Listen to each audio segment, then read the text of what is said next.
ಅತ್ಯಂತ ಕರುಣೆಯುಳ್ಳ ಪ್ರೀತಿ ಸ್ವರೂಪಿಯಾದ ಯೇಸು ಕ್ರಿಸ್ತನ ಪರಿಶುದ್ಧ ನಾಮದಲ್ಲಿ ನಿಮ್ಮೆಲ್ಲರಿಗೂ ವಂದನೆಗಳು.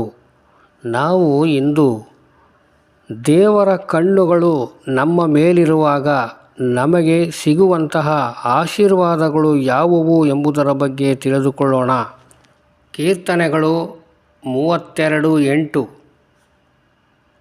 ಕರ್ತನು ನಮ್ಮ ಆಲೋಚನಾ ಕರ್ತನಾಗಿದ್ದು ನಮ್ಮನ್ನು ನಡೆಸುವನು. ನಿನ್ನನ್ನು ಕಟಾಕ್ಷಿಸಿ ಆಲೋಚನೆ ಹೇಳುವೆನು. ಕರ್ತನ ಆಲೋಚನೆಗೆ ಅನುಸಾರವಾಗಿ ನಾವು ನಡೆಯುವಾಗ ನಾವು ಮಾಡುವ ಎಲ್ಲ ಕಾರ್ಯಗಳು ಆಶ್ಚರ್ಯಕರವಾಗಿರುತ್ತದೆ.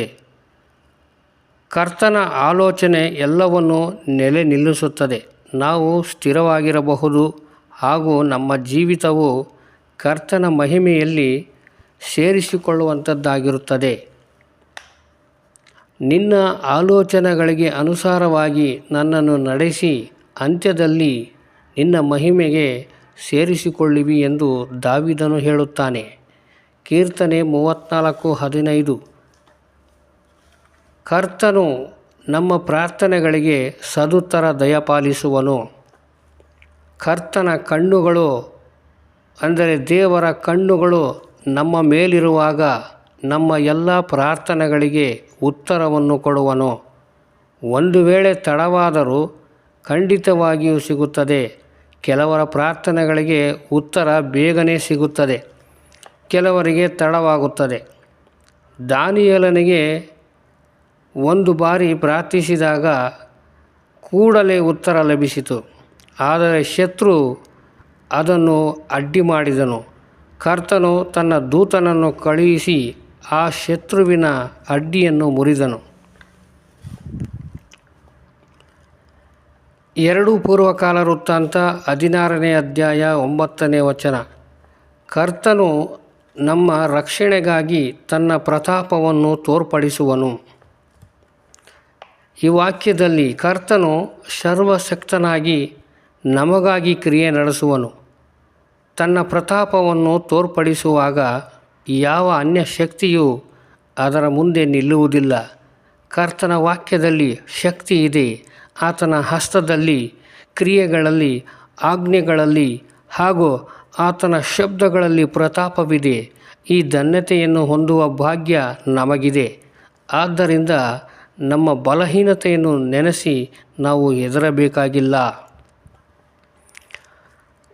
ದೇವರು ನಮ್ಮ ಅಡ್ಡಿಗಳನ್ನು ತೆಗೆದುಹಾಕುವನು. ನಾವು ನಿಜವಾದ ಆತ್ಮಿಕ ಜೀವಿತ ಮಾಡುವಾಗ ಖಂಡಿತವಾಗಿಯೂ ಅಡ್ಡಿಗಳು ಬರುತ್ತವೆ. ಆದರೆ ಅವುಗಳಿಗೆ ನಾವು ಭಯಪಡುವ ಅವಶ್ಯಕತೆ ಇಲ್ಲ. ಕಾರಣ ದೇವರು ಆ ಅಡ್ಡಿಗಳನ್ನು ತೆಗೆದುಹಾಕುವರು. ಅವುಗಳನ್ನು ನಾವು ಸುಲಭವಾಗಿ ಜಯಿಸಬಹುದು. ಯಾವ ವಿಪತ್ತು ಸಂಭವಿಸುವುದಿಲ್ಲ. ಕಾರಣ ಕರ್ತನ ಕಣ್ಣುಗಳು ನಮ್ಮ ಮೇಲೆ ಇಡಲ್ಪಟ್ಟಿದೆ. ದೇವರು ನಮ್ಮನ್ನು ಮರಣದಿಂದ ತಪ್ಪಿಸುವನು. ಅವರ ಪ್ರಾಣವನ್ನು ಮರಣದಿಂದ ತಪ್ಪಿಸುವನು, ಬರಗಾಲದಲ್ಲಿ ಅವರ ಜೀವವನ್ನು ಉಳಿಸುವನು ಎಂದು ಕೀರ್ತನೆ 33:19 ನೋಡುತ್ತೇವೆ. ದೇವರು ನಮ್ಮನ್ನು ಶಾರೀರಿಕ ಹಾಗೂ ಆತ್ಮಿಕ ವಿಧದಲ್ಲಿ ಕಾಪಾಡುವರು. ಯಾವ ರೀತಿಯ ಕೊರತೆ ಇರುವುದಿಲ್ಲ. ಆತನು ನಮ್ಮನ್ನು ತಪ್ಪಿಸಿ ಉಳಿಸಿ ಪರಾಂಬರಿಸುವನು. ಎಂದಿಗೂ ಕೈಬಿಡದೆ ಕಾಯುವರು. ಕರ್ತನು ನಮ್ಮ ಪಾಪಗಳನ್ನು ಕ್ಷಮಿಸಿ ಪವಿತ್ರಪಡಿಸುವನು. ದೇವರ ಕಣ್ಣುಗಳು ನಮ್ಮ ಮೇಲಿರುವಾಗ ನಮ್ಮಲ್ಲಿ ಪವಿತ್ರೀಕರಣ ಉಂಟಾಗುತ್ತದೆ. ನನ್ನವರೆಂದು ಹೆಸರುಗೊಂಡು ನನ್ನ ಪ್ರಜೆಗಳು ತಮ್ಮನ್ನು ತಗ್ಗಿಸಿಕೊಂಡು ತಮ್ಮ ಕೆಟ್ಟ ನಡತೆಯನ್ನು ಬಿಟ್ಟು ತಿರುಗಿಕೊಂಡು ನನ್ನನ್ನು ಪ್ರಾರ್ಥಿಸಿ ನನ್ನ ದರ್ಶನವನ್ನು ಬಯಸುವುದಾದರೆ ನಾನು ಪರಲೋಕದಿಂದ ಆಲಿಸಿ ಅವರ ಪಾಪಗಳನ್ನು ಕ್ಷಮಿಸಿ, ಪವಿತ್ರತೆ ಇಲ್ಲದೆ ದೇವರನ್ನು ದರ್ಶಿಸಲು ಯಾರಿಗೂ ಸಾಧ್ಯವಿಲ್ಲ. ನಾವು ಪವಿತ್ರತೆಯನ್ನು ಹೃದಯದ ಆಳದಿಂದ ಬಯಸಿ ಪರಿಶುದ್ಧವಾಗಿ ಜೀವಿಸಲು ಪ್ರಾರಂಭಿಸುವಾಗ ಸೈತಾನನು ನಮ್ಮ ಪ್ರಾಣಾತ್ಮ ದೇಹವನ್ನು ಅಶುದ್ಧಪಡಿಸಲು ಅಧಿಕ ಪ್ರಯಾಸದಿಂದ ಹೋರಾಡುವನು. ಆದರೆ ಅದನ್ನು ಕುರಿತು ನಾವು ಬೇಸರಗೊಳ್ಳುವುದು ಬೇಡ. ಕರ್ತನು ನಮ್ಮನ್ನು ಶುದ್ಧೀಕರಿಸುವರು. ಒಂದು ಬಾರಿ ಪ್ರವಾದಿಯಾದ ಯೆಶಾಯನ ಮೇಲೆ ಕರ್ತನ ಕಣ್ಣುಗಳು ಇಡಲ್ಪಟ್ಟಿದ್ದವು. ಅವನು ದೇವರ ಮಹಿಮೆಯ ಸಾನ್ನಿಧ್ಯದಲ್ಲಿದ್ದನು. ತನ್ನಲ್ಲಿರುವ ಹೊಲಸನ್ನು ಕುರಿತು ಕರ್ತನ ಬಳಿ, ಅಯ್ಯೋ, ನನ್ನ ಗತಿಯನ್ನು ಏನು ಹೇಳಲಿ, ನಾಶವಾದೆನಲ್ಲ, ನಾನು ಹೊಲಸು ತುಟಿಯವನು ಎಂದು ಕೂಗಿಕೊಳ್ಳಲು ಕರ್ತನು ತನ್ನ ದೂತನನ್ನು ಕಳುಹಿಸಿ ಪರಿಶುದ್ಧವಾದ ಬೆಂಕಿಯನ್ನು ಬಾಯಿಗೆ ಮುಟ್ಟಿಸಿ ಪವಿತ್ರಪಡಿಸಿದನು. ನಮ್ಮಲ್ಲಿ ಏನಾದರೂ ಅಶುದ್ಧತೆ ಕಂಡುಬಂದಲ್ಲಿ ಅದಕ್ಕಾಗಿ ನಾವು ನಿಜವಾದ ಪಶ್ಚಾತ್ತಾಪದೊಂದಿಗೆ ಅರಿಕೆ ಮಾಡಿದರೆ ದೇವರು ಪರಿಶುದ್ಧಾತ್ಮನ ಬೆಂಕಿಯನ್ನು ಕಳುಹಿಸಿ ನಮ್ಮನ್ನು ಲೋಕದಿಂದಲೂ ಶರೀರ ಭಾವದಿಂದಲೂ ಪಾಪದಿಂದಲೂ ನಮ್ಮ ಮನಸ್ಸಿನಲ್ಲಿ, ಹೃದಯದಲ್ಲಿ ಹಾಗೂ ದೇಹದಲ್ಲಿ ಉಂಟಾಗಿರುವ ಹೊಲೆಯನ್ನು ನೀಗಿಸಿ ಶುದ್ಧೀಕರಿಸುತ್ತಾನೆ.